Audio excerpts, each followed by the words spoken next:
Hello, listeners. Welcome to our podcast series. Today we have Mr. Milind Pathak, CDO, Root Mobile Limited. Hello, Milind. Welcome to Analytics Insight. Hey, Samarpita, thank you for having me here. I really appreciate this. Can you please tell us about your company and the services it provides? Root Mobile is into communication business. Fundamentally, what we do is we help enterprise communicate to its consumer using various communication channels. And that's the core business we are in. So, what are some major challenges that the company has faced till now? So we have a long history. Right? Our history is over about 18 odd years, 19 years is what we celebrated recently. Of since our incorporation. So we have seen significant amount of challenges all along the journey. However, the space that we are in, which is communication as a service or CPaaS, communication platform as a service, is very unique because in the last 20 odd years or 25 years since the time the mobile revolution has started, right, there has been a steep incline in which the consumers have adopted mobile as a technology, right?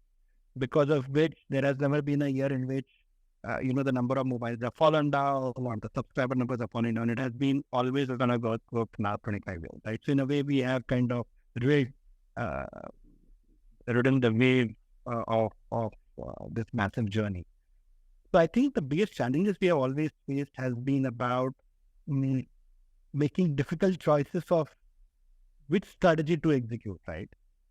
India is also exciting, international is also exciting, Europe is also exciting, which one to pick up. So that's one interesting part. Everywhere there is growth, now which one to pick up. The second big challenge also has been in terms of how do we really manage, gather talent along with us, right? For a long journey, because it is not a 1 day, 2 day journey that we have played. We are here for now nearing almost 2 decades, and we intend to be much, much more, right? The third thing has been the speed at which the technology evolves, right? If you look at, I would say, GSM to, I don't know if you know this, but if you've read about it, after GSM was something called as Edge, and then came 3G, and then whatever, right? This journey from 3G to 5G, the time it took from GSM to Edge and from Edge to 3G, however, the time it is taking from 3G to 4G is very, very much more shorter, right? So as technology has changed, progress, devices have changed dramatically. So the kind of services that are being offered changes completely, right? So broadly, these three challenges: which market to choose, and how do we choose effectively? How do we really have right kind of talent along with us in this long, long journey? And third is ever evolving technology. How do we really kind of ensure that we are up to the mark on it and are able to offer best of services and products to our customers. So, on this note, can you mention some strategies that the company has taken to overcome these challenges? Very interesting, right? We often use internally that we arrived in India about 8, 9, 10 years ago, right? So all our origins, right? While we are, of course, an Indian company at heart, the founders are very much Indian. But a large part of our initial work has been around international clientele. So we first targeted Middle East, Africa, Europe, US, those markets, acquired marquee customers in those markets, and then about 8, 9 years ago is when we really kind of started focusing on the Indian market, right? It was one of the conscious strategies that we took, right? So in a way, unlike an incumbent Indian player, we arrived in India much, much more later, right? So this is one of the strategies that I can talk about it, right? The second strategy I can mention about it, as you know, we are into communication space, and in a communication space, the type of channel which a consumer uses keeps on changing, right? Sometimes they use SMS, sometimes they use email, sometimes they use voice, sometimes they use WhatsApp or a Viber or an RCS or Apple Business Chat or a Kakao Talk, etc., right? So based on the type of the consumer, type of the country to which the consumer belongs, right? The type of channel he uses or the communication platform he uses changes, right? what we have always done is we have always focused, while we have remained focused on generating our bread and butter through the core channels, we've always invested forward in terms of the channels which are upcoming, right? And that strategy is paying us heed because by the time the consumer adoption of that channel happens, our product, our platform is that we're completely ready. So these are the two things that come to my mind. So as you mentioned, an interesting thing, the customers' preferred channels of interaction keeps on changing. So what do you think? How does it impact the enterprise? Um, I think it's a very interesting question. Let me try and give an example of yourself and myself as a consumer and forget that we are professionals, right? So pick any product that you want to buy, right? I don't know. I mean, you're a lady, so I assume you like jewelry and so on, right? Now, if you're interacting with a jewelry brand, right?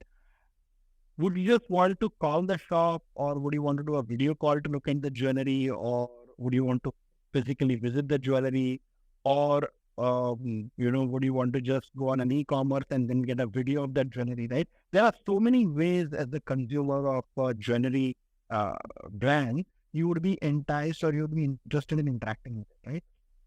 Gone are the days where consumer was saying, I will receive a simple 160 character SMS and I'll be happy with it, right? I think the consumer is looking for much more richer, engaging content on the device because it gets across in all channels, right? You see Hotstar also on mobile, you see YouTube also on mobile, you see Twitter also on mobile, and everything is pictorial in a way, right? As they often say, right? A picture speaks worth what 1,000 words. So it's kind of non-intuitive for enterprise to think that I will already communicate with them on textual manner, right? The brand has to think that I am communicating with him in as many possible methods and channels at the same time with as much richer interaction, which includes voice, video, imagery, immersive technologies, etc. Right? And this is changing, right? And this changes by the day. So an experience on a Twitter would be very different from Facebook, or very different on a Snapchat, would be very different on Instagram. And who knows, something else will come tomorrow, right? It will be different, right? If you're an avid gamer and if you're using Discord, right, that experience is very different there. Yeah. It looks, it's a communication channel, but the experience of a consumer, the way you interact is very different, right? So for a brand to know 20 such channels and then have a product or a platform to ensure that it is able to seamlessly communicate with the consumer, it looks easy, but it is not. Imagine that duck in the water. It looks it's a smooth sail on the surface, but underneath the water, it is feverishly, pedaling its feet. So we do that heavy lifting for a brand, right? We pedal the feet feverishly underneath the water for the enterprise to travel smoothly on this lake of communication. That's really insightful. So on this note, how can organizations leverage multiple channels for differentiated purposes? Again, a very interesting question, right? And I call this within our organization something called as the communication transformation. So large part of my sales guys, they help and they talk to the enterprise to help them maneuver this journey of plethora of communication channels, right? And hence I call it communications transformation. But in any enterprise, there are only three things that the enterprise does with the consumer. Only three things, and there is not a fourth one, right? Either he will try to sell a product to the consumer, or he will like to engage a customer pre or post sale of a product. So let's call it sales or acquisition. Second, let's call it engagement. And the third is customer service, right? Having sold the product, now I have a problem, I have a query, I have a request, I have a complaint, right? Then the consumer may want to reach out to the brand, right?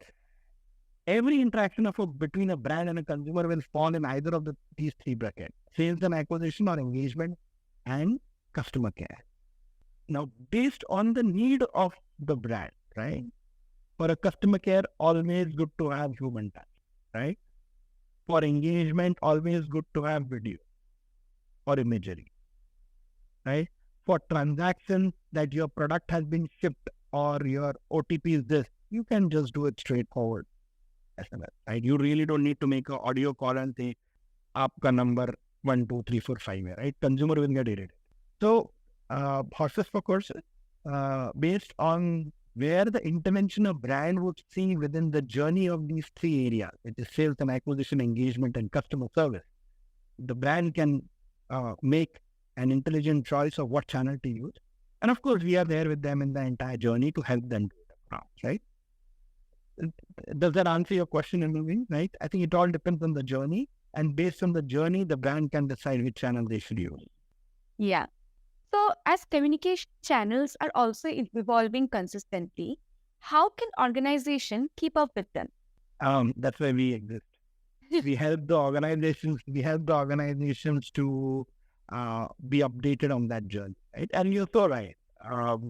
What was there 5 years ago will not be there 5 years hence, and what was there 5 years hence will not be there 10 years hence, right? So that's absolutely correct. So I think this whole journey of an enterprise, understanding its consumer interaction touch point, right? And then choosing the right channel to communicate to the consumer is where we specialize in as a company, right? And that's where we always handhold our customers, our enterprises. See, this is all about, finally it boils down to, you're not only simplifying the communication between an enterprise and the consumer, but you're also giving them an enhanced experience of seamless communication with the enterprise, right? And frictionless communication with the enterprise, right? And that's very, very crucial. There is no, how should I say, there is no easy answer to this question. Most of the time, what we do is we handhold the customer in their journey, and we do a lot amount of trial and error to arrive at the perfect methodology of communication, right? SMS, email, voice, WhatsApp, we keep on doing variations between them to ensure that the right mix is found for the customer. So from visiting stores to connecting online, customers are now inclined towards connecting with their favorite brands online. So what do you think? How can the brand navigate this shift? See, what you're saying and what you're observing is absolutely correct, right? This trend got very deeply ingrained in the psyche during the COVID period, because it was kind of forced upon the whole society, not only in India, globally, that be within the confines of your house, building, community, etc. And hence going out to a department or a store was kind of absolutely not advisable. Though I see a significant, we are back to pre-COVID levels of footfalls and traffic across most of where it's company-owned outlets or malls, etc., which is a different story. But at the premise of it, I completely agree that the journey of a brand today in the mind of a consumer has to exist on offline space, has to be there on online space, and if I can dare say, also onto any metaverse space, right? Because one generation is moving from offline to online, and other generation is moving from online to metaverse in a way, right? Which is more 3D, more virtual in nature, and so on, right? Now, if a brand has to be where the consumer has to be, he has to be present in all the three channels, right? Or in all the three states of the consumer buying process. When one looks at the transition from offline to online, right, then the ability to have information around what is getting sold at the store, whether we have sufficient inventory, if somebody places an order, how do you ensure that from that store only the delivery is happening, etc., right? So there are significant operational complexities of it. The second bit complexity around there is how do you really talk to the consumer there, right? If he calls up, he reaches via Google search ad, lands onto the website of the store at a particular outlet, and one finds the number there and he calls that number, right? Whether it will be a pre-recorded line, whether it will be a call center, whether it will be a press 1 to go here, press 2 to go here, whether it's working, not working, right? All these tools have really now started making an impact, and brands are investing heavily on ensuring that all these experiences are seen, right? And we have enough and more case studies to say as to how organic leads are uh, impacting overall cost of acquisition for multiple brands when such consumers interact, because the brand has used the channel very, very effectively, right? So this work is ongoing, and from a journey perspective, based on the type of a brand that you are talking about, some brands are evolved uh, and some brands are not as evolved, right? So maybe somebody like a Tanish who runs his own outlet is way much more evolved in the digital journey. But another FMCG brand, because he does not own the store, he owns maybe 20, 30, 40, 50% of the store space. His experience with digital will be very different than that for somebody like Tanish, which is completely uh, a company experience kind of stuff, right? We in India, we have seen extremes, right? We have seen extremes. We have seen use of audio, video, imagery across these channels and across these three areas. Not much work can happen on the metaverse other than the brand being just present, but on offline to online journey and presence on online to presence on online to impact customer service for sure, engagement for sure, and sales absolutely, right? So all the three areas we have seen brands evolve very, very dramatically. I hope that is able to give you a fair bit of an idea as to how the brands have been thinking. Yes, absolutely. Well, that marks the end of my questions. If you want something to add, you can add it. No, I think it's wonderful that you are picking this topic of communication uh, and a service or communication platform as a service within your team, Samarpita. I think we often take this service as, oh, it's simple. Just get a message, just get a call, right? But imagine that you are one of the biggest global OTT players, which runs in, say, 100-odd countries, and you move from a home country, I don't know, maybe India to Indonesia or from India to Nigeria someday. Then the platform at the back end identifies that, oh, you're logging in from a different country now because your IP address has changed. And then it sends you an SMS and says, please, can you authenticate yourself, right? And it works seamlessly. It never falters, right? So it's almost like a telco grade 91.99% efficacy from the consumer perspective, right? If you have traveled internationally, how many times have you ever felt that, my SMS is failing? Hardly you must have experienced, right? You swipe a card in any foreign country and you get the SMS delivered, right? But for that SMS to go, it has to originate from your originating telecom operator, goes to a hub, then goes to latches onto a telecom operator locally there, and is then delivered locally, right? That complexity is simplified by us in very, very simple manner. And hence simplifying communication is the core which we eat, being sleep, drink as Root Mobile. And it's an amazing journey for all of us. I'm sure this journey going forward too, till the time there is an enterprise and there is a consumer, and till the time the enterprise wants to communicate to the consumer, we are in business, and vice versa. Thank you so much for your valuable insight, and I'm sure the viewers enjoyed it as much as I did. Thank you so much for joining today.